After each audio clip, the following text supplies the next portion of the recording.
Intonation is a very important feature of communication. It helps to create the music of the English language. We use words to make sentences in order to express our ideas. We also use our voice to express meaning in speech. For example, we can go up with our voice at the end of a yes or no question to elicit information, or go down to show lack of interest.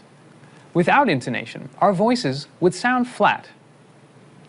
Intonation should be included in ESL and EFL lessons for many reasons. First, with the use of our voice, we show our attitude and emotions, like interest, anger, shock, surprise, disbelief, etc. This is the most important role of intonation.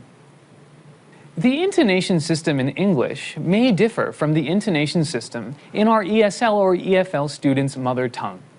Therefore, it is important to teach English intonation patterns along with any grammatical or lexical item.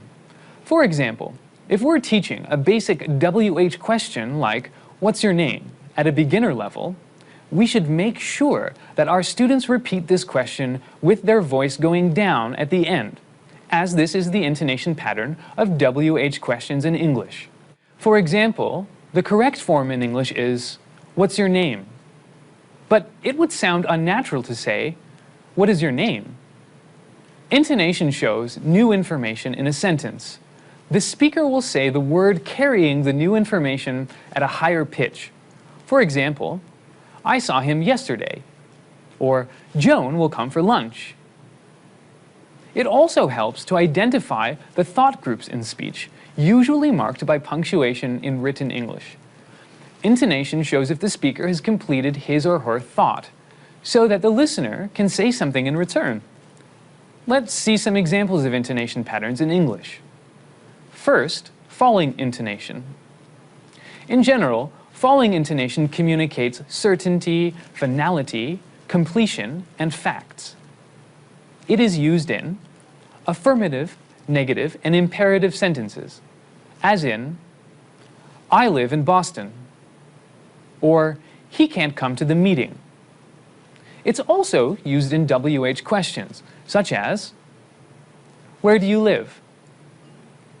On the other hand, rising intonation communicates uncertainty, non-finality, as in yes or no questions. "Is he a teacher?" Or uncertainty in expressing an idea using a question tag. It's not expensive, is it? Sometimes we have a combination of rising and falling intonation. This happens when we list information. I wish I could visit Paris, Rome, London, and Oslo. Alternative questions or expressing choice. Would you like coffee or tea?